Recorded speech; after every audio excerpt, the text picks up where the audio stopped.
And please join me in welcoming the 57th governor of the great state of New York, Governor Kathy Hochul.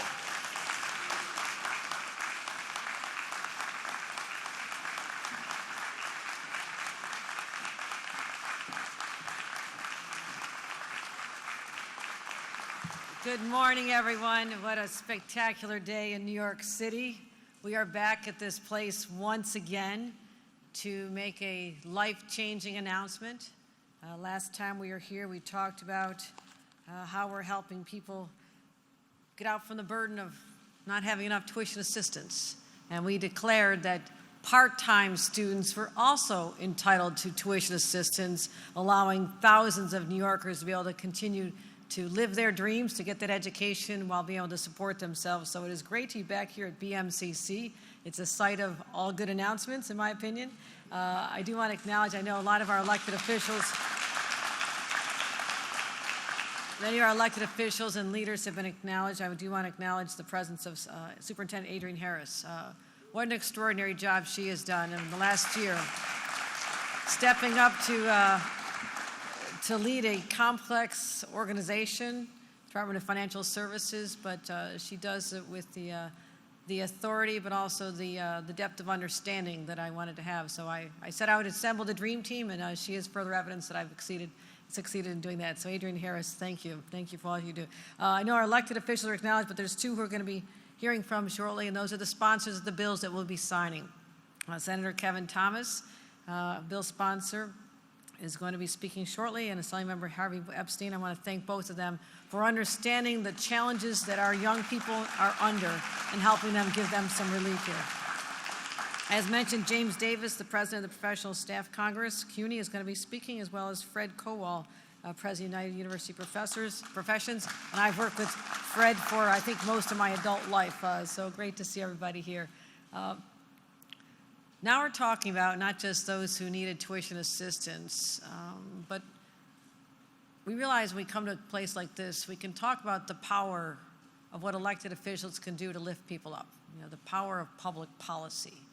And nothing changes people's lives like good quality education. I'm living proof of that. You've heard my story of my father being able to get that college degree while he worked at the steel plant, and everything changed with that certificate, with that degree.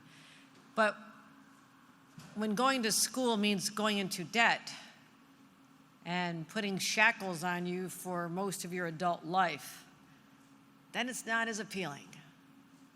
When your education is a burden weighing you down and not a badge of honor lifting you up, it's a deterrent. A lot of people just say, I can't do that. How can I do that? So earlier this year, we had a situation where New York schools would actually withhold your transcripts if you had unpaid debt.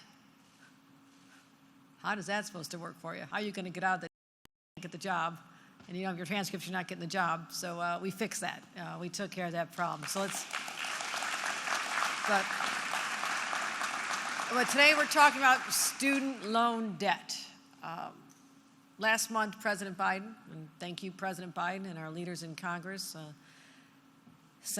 Majority Leader Senator Chuck Schumer, Kirsten Gillibrand, great champions for us. They made history by implementing an unprecedented student loan reforms and debt relief for millions of New Yorkers and Americans all over. And the impact for us is transformative. Has anyone figured out what it means for New York residents? You know the number? I had to double check this. $16.3 billion in student debt will be canceled in this state alone. That is extraordinary. That's over 15% of all the federal student loan debt is held here in New York. 15% of over a million New Yorkers will have their student debt totally wiped out. That's a clean slate. That means I can build my life. I can do all those things that I've not been able to do. And at least over 2.25 million New Yorkers will receive some kind of relief. So that's life-changing. That's what I'm talking about. Life-changing decisions. Before they're made, you're crushed under debt. Your future is uncertain. After they're made, you're liberated. Life all of a sudden looks a lot better for you, especially in these tough, tough times. people are living through. My God, it's been hard. I'm old enough to remember the old days of the inflation of the 70s. No, none of y'all here, y'all look too young. But it's all we talked about, you know, and it's nowhere near those numbers, but anything that raises the cost of living is hurtful, especially as moms and dads had to figure out how to pack the backpack with the same supplies our kids needed with the cost of it going up so exorbitantly. So when you think about people crushed under the weight of student debt, you know, student debt doesn't just defer your dreams, it can derail your life if you get caught under this situation where you're trying to be liberated from it. So I want to thank our leaders in Washington again for doing something about it, but there's another program out there that not enough people are talking about, except people in this room, and that's the Public Service Loan Forgiveness Program. We're here to change that. We're here to change that. Let's get the word out. Let's let people know what this means so more people can take advantage of it, because it can be a powerful tool to lift you out of the depths of your circumstances. And this is for New Yorkers who've really earned this. They deserve a break. I'm talking about teachers, professors, government workers, military service, social workers, people in not-for-profits, our first responders, our firefighters, our law enforcement, our nurses, our doctors, public health professionals. These are the people that we turn to during our darkest days, the darkest days in the last 100 years. We turn to them. We thank them. We bang pots for them, for God's sakes. But now, this time later, when was the last time you walked up to a police officer, a firefighter, or a nurse, or someone in scrubs and just said, thank you for showing up? Why can't we get back to that? Because they're still showing up. They're still working hard. Our teachers are still out there working hard. So let's not forget that sense of appreciation that all of us lived every day, so grateful that we weren't the ones who had to put on the uniform and show up to work, or to show up in a classroom when you just weren't sure if you're going to be able to go home safely and not spread a virus to your own parents, your own kids. So let's not end that era of gratitude. Let's just amplify it and say, no, we're New Yorkers. We'll always be grateful for the people represented here. Always, always. So they were there for us. But if someone dedicates themselves to serving others, helping others, sometimes the paychecks aren't what they would have been in the private sector, but they're making this sacrifice, especially those who go into government service. I remember as a teenager volunteering on elections, and then when I was 18 years old, I was an intern for the New York State Assembly, and I think they paid me $3 an hour, and I thought I was rich. But at the time, I believed in public service as a force of good, that I saw how policies could lift people up and change their lives. I wanted to be part of that. It was part of what I felt called to do. I'm not alone in that. So many people feel that calling. You know, I was at the Staten Island 9/11 services. I go every year. You think about a place like Staten Island, highest percentage of people who are firefighters, police officers, MTA workers, Port Authorities, police. Led a wake last night for a Port Authority officer. These are true public servants, and they are called to serve. We're grateful they serve. And you know what? They don't get a whole lot in return for that. They don't get a whole lot in return. But since 2007, there's been a public service loan forgiveness program. Again, the emphasis on public service. Everyone I've talked about is a public servant. And in New York, this program has helped eligible workers receive an average now of $61,000 in student debt relief. This is critically important, as well as what may not be understood by everybody. This debt relief is exempt from New York State taxes. It's always have been, always will be. So if you're teaching the next generations of our doers and thinkers, if you're out there keeping our streets safe, if you're serving in our military, you're helping government run smoothly, if you're a healthcare worker who spent time in the depths of hell during this pandemic, that $61,000 is real money you can spend on the mortgage that you only dreamed about having, or the monthly payments on a car, just basic necessities. For a lot of New Yorkers, that $61,000 is more than an annual salary. Think about that. So we want to make sure that you can access this. And this is a problem for us. The programs are out there. The one that was put in place during the pandemic is about to expire. But people don't know about it. That's why we're here today. Take the blowhorn, sound the alarm. You need to know about this because this can be life-changing for you, your children, and the next generation when you don't feel strangled by debt. So if you have a full-time job in public service, make 120 monthly loan payments, the rest of your debt's forgiven. But here's the problem. Like I said, not enough people have signed up. And I say, well, why? That's my most prevalent question I've had as governor. Why? Why not? Why? Why? It's tough to work for me. I'm always asking. We call it pressure testing. Because there's a huge barrier to entry.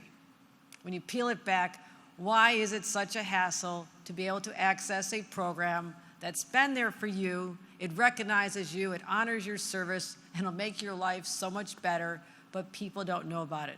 Only a fraction of eligible borrowers actually even know how to apply. And those who do, some of them, their applications aren't even approved because they may have forgotten something. So too many public service servants have been left high and dry. President Biden had a plan for that. He had a limited time waiver that expands the pool of eligible people for this debt relief and allowing people to retroactively receive credit for previous federal loan payments. And for New Yorkers, that's a lot. We have 2.7 million New Yorkers in this space of public service or non-service. So for them, I want them to know loud and clear, read my lips, it's expiring. It's expiring on October 31st of this year. So can you all help me get the word out? Can you sound the alarm? Can you let people know? Thank you, media. So today we're kicking off a campaign to raise awareness about the waiver, the deadline, the eligibility requirements. We're working with organizations across the state who've pledged to help us. And also DFS has created a toolkit. Here's some information, real simple. We're real easy here. Big print for people like me, big print, you can see this. Okay. Let's make sure people know about this. There's a website, you can access information, but we're also announcing we make it easier because we also think that there should be people when you call on a phone, they answer the phone, they answer your questions.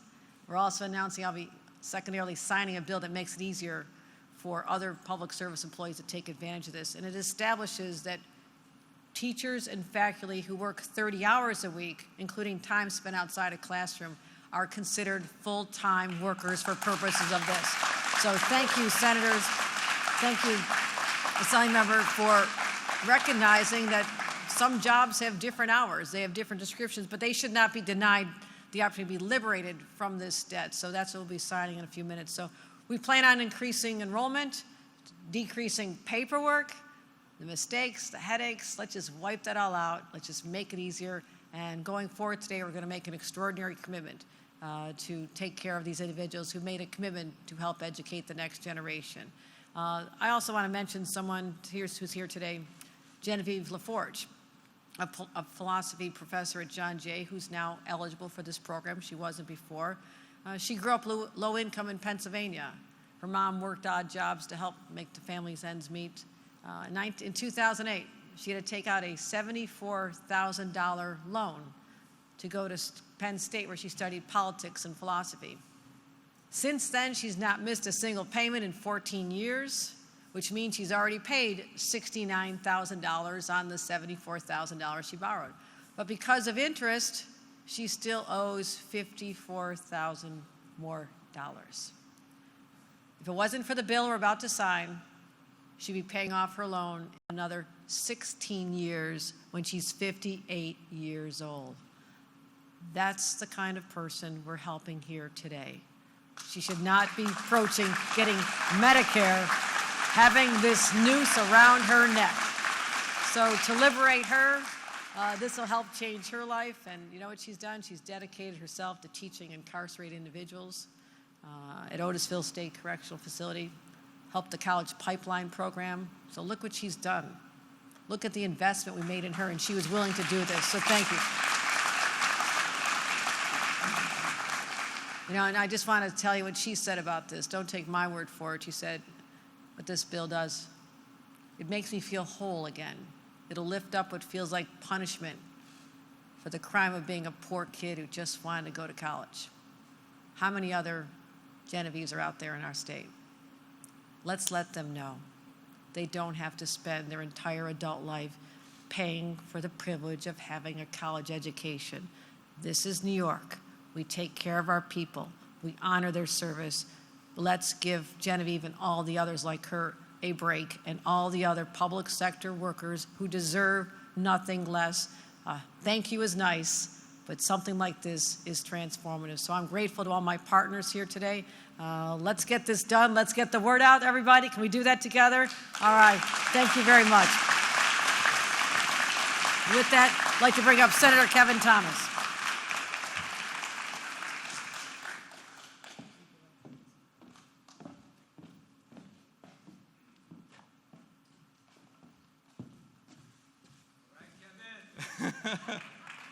Good morning, everyone. Come on, guys. Good morning. Thank you, everyone, for being here today. A couple of people I want to acknowledge before getting started. Thank you, obviously, to the governor and her staff for making this happen. Thank you to our Senate Majority Leader, Andrea Stewart-Cousins, and her leadership. My Assembly co-sponsor, Assemblyman Epstein. My conference members who took this over the finish line. We have Senator Jackson and Senator Kavanaugh here. Thank you so much. My amazing staff, my counsel, Jamie Sheehan in the back. My comms director is here as well, Tyler, and all the advocates that are here today. I'm the chair of the Consumer Protection Committee, and I took over this committee when we took the majority in 2019. And we've been focusing a lot on student debt relief. As you know, student loan debt in the United States has grown exponentially in recent years and is now one of the largest forms of consumer financing in the country. At the end of 2020, about 43 million US borrowers owed nearly 1.6 trillion in federal student loans, and approximately 90 billion of that outstanding debt is owed by 2.4 million New Yorkers. When the student loan program was first introduced, it was to bolster the country's economic competitiveness and national security. Then in 1965, President Johnson signed into law the Higher Education Act with the intent of encouraging social mobility and equal opportunity. Simply put, he wanted to get people out of poverty and into the middle class. That is not the case anymore. How did we get here? Today's student aid crisis has its roots in the 1980s. In 1981, the Reagan administration, with a coalition of congressional Republicans and conservative Democrats, pushed through Congress a combination of tax and budget-cutting measures. No federal program suffered deeper cuts than student aid. Spending on higher education was slashed by some 25% between 1980 and 1985. For middle-class families, eligibility was changed as well. Low-cost, low-interest subsidized federal loans were limited to families with household incomes of less than $32,000 at the time, regardless of family size. Effectively, these changes shifted the federal government's focus from providing students higher education grants to providing loans. Prior to these cuts, states paid 65% of the cost of colleges, and federal aid covered another 15%, leaving students to cover the remaining 20% with their tuition payments. Today, it's completely reversed, with students paying 80% of the tuition, and this is why the need to take out loans in the first place. Fast forward to today, and we see how such policies from decades ago have impacted the lives of millions of Americans. We are in major debt. Tuition is outpacing students' ability to pay, and the share of students taking out loans to finance their degrees has also risen dramatically. When the federal government is asleep at the wheel, states must step up to protect its student borrowers. And that is exactly what we started to do in 2019 with the passage of the Student Loan Servicing Act, which gave the Department of Financial Services power to oversee federal student loan servicers and created the Student Loan Bill of Rights. We didn't stop there. This year, you heard from the governor, we ended the transcript withholding, which schools use to deny access to transcripts because of outstanding debts. And in just a few minutes, Governor will sign a bill aimed at eliminating barriers that are currently present in having your federal student loan forgiven if you're eligible for the public service loan forgiveness. PSLF allows for government and nonprofit workers who make 120 qualifying payments on their federal student loans to be eligible to have the rest of their debt forgiven. However, as thousands of borrowers discovered in the years since the program started, enrolling in this program is extremely complicated, ranging from inconsistent program term definitions to confusion about program eligibility. The state is stepping up here because the federal government's rulemaking process is incredibly slow, and deadline is coming up in October to sign up for this waiver. Once again, thank you, Governor. We are righting a wrong one small step at a time. Thank you once again. I'm going to call my friend, my colleague, my partner in fighting for these student loan borrowers, Assemblyman Epstein.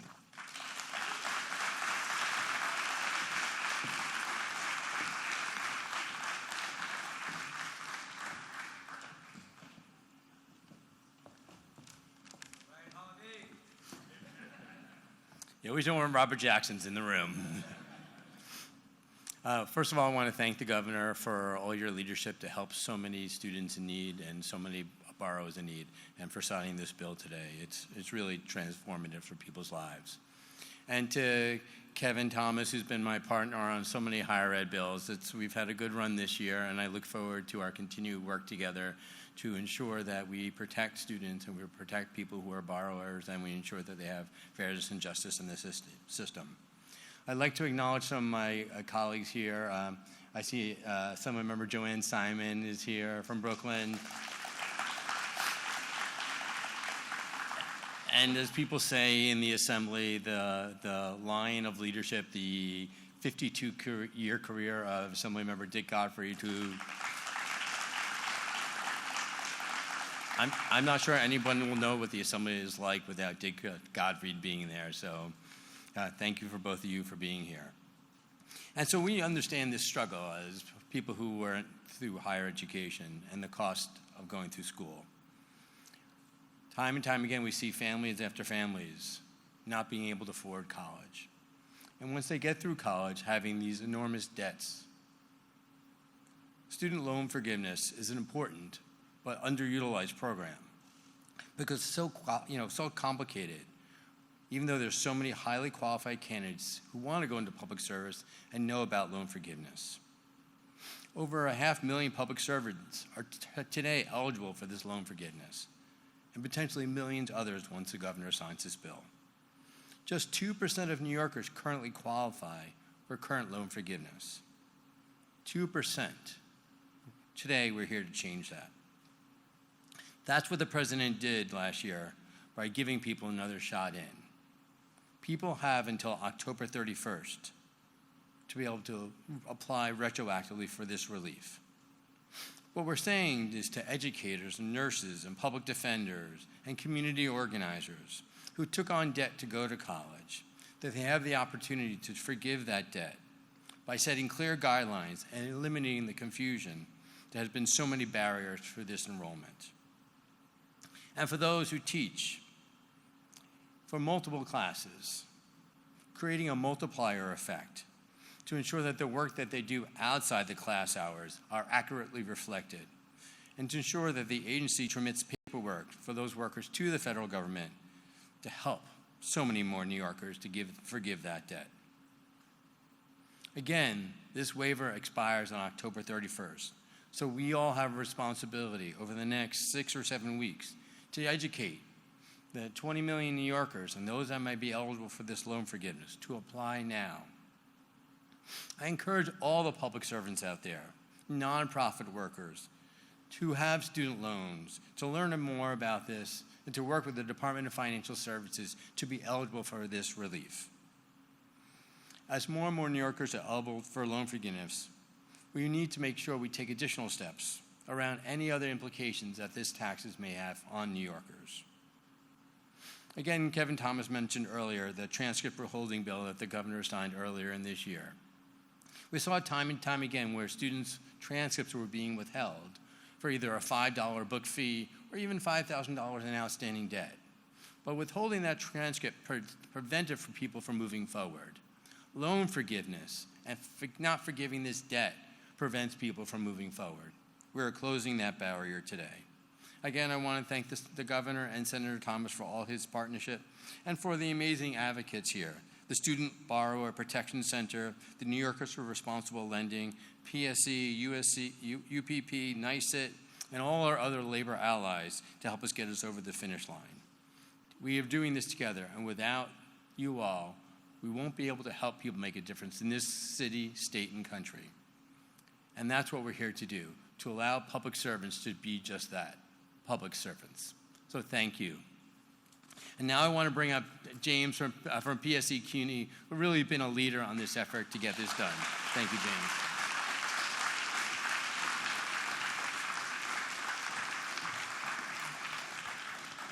Good morning, everyone. It's really an honor to join you here at the Borough of Manhattan Community College. It's one of CUNY's 7 extraordinary community colleges. I'm thrilled to be joined by so many BMCC faculty and staff. Thank you for coming out today. And on behalf of all 30,000 members of the Professional Staff Congress at CUNY, thank you, Governor Hochul, for prioritizing higher education workers in public service loan forgiveness, and thank you for recognizing especially the contributions that our adjunct faculty make to the higher education workforce. In your first State of the State address, we heard a new commitment to public higher education, and today many adjunct faculty who were carved out of public service loan forgiveness will now qualify. So thank you, and I also want to thank Senator Thomas, Assemblymember Epstein for sponsoring the bill, Majority Leader Andrea Stewart-Cousins, Speaker Carl Hastie, and their leadership teams, and all the legislators who supported the legislation. And thank you to our statewide affiliate, NYSIT, and the amazing PSC members who advocated for this legislation. CUNY's 11,000 teaching adjuncts staff the majority of our courses, and as educators know, teaching requires more hours outside of the classroom than inside. It's planning and researching, preparing materials, meeting with students, assessing their work. Many adjuncts work the equivalent of full-time, but they've been overlooked because only their classroom hours count, and this legislation changes that, and it recognizes the full-time work that's performed by so many so-called part-time faculty. Public service loan forgiveness requires employment of at least 30 hours per week, and we estimate that thousands of CUNY faculty will meet the threshold because of this legislation. We're excited to celebrate its enactment, and the work of adjuncts often goes unrecognized in our 2-tier academic labor system. We began to right that wrong at the PSC when we negotiated with the City University 1 paid office hour for every single class that adjunct faculty teach. And now, thanks to the governor, those who regularly teach 3 courses per semester will qualify for loan forgiveness.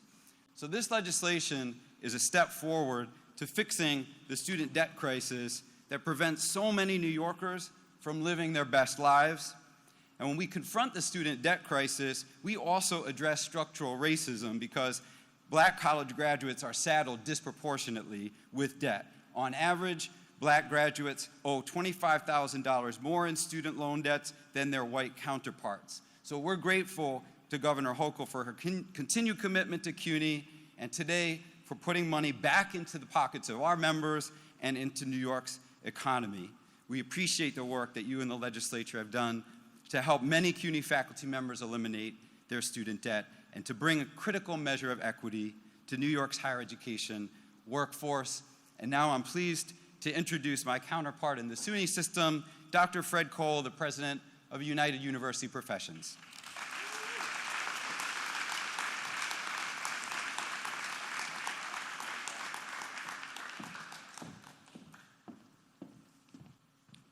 Thanks very much, James. Thanks to all of you. It's great to be back in Manhattan. I was just down here for the Labor Day parade, but the thing is, I think at some point we got to get you all upstate. There's a lot going on upstate, and representing the faculty and staff, the nearly 40,000 members of UUP, so much is going on at SUNY campuses each and every day to make our state better. And it really is an honor to be here today to represent those members who work from campuses in Buffalo to Stony Brook, from the North Country to here in New York City, particularly at Downstate Health Sciences University. This is, without a doubt, an historic occasion.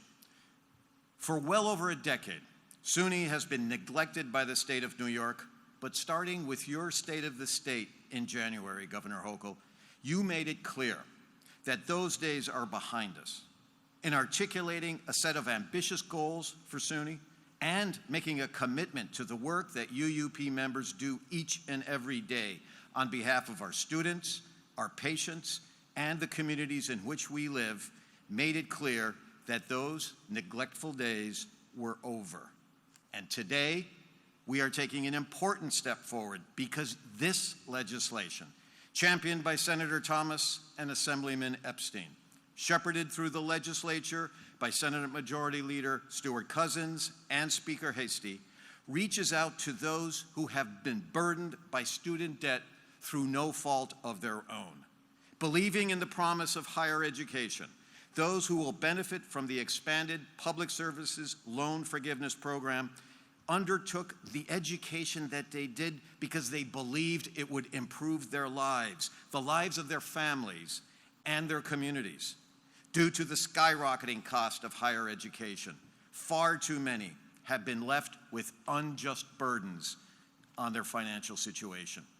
The law that Governor Hochul signs today means that the process of loan forgiveness is simplified, it is streamlined, and expanded to those who need this help the most. The thousands of part-time faculty who teach our students in the most difficult of circumstances and are compensated with barely livable salaries. They needed this desperate help, and today, Governor, you are delivering it. And on behalf of our members, I thank you. You have called on us to get active, to do the work of publicizing this, and UUP will get the word out. We will expand our debt service clinics that have been in operation for over 3 years now. And through those clinics, UUP members and their families have already seen $2.1 million of student debt canceled, and we're going to pick up the pace because of this legislation. This is a start and an important one. Furthermore, we in UUP are confident that your commitment, Governor, to SUNY is not limited to this one action, as important as it is. UUP stands ready to work with you, along with our friends in the New York State Legislature, in PSC, and all of our sibling unions, to make public higher education, once again, a high-quality experience for all of our students.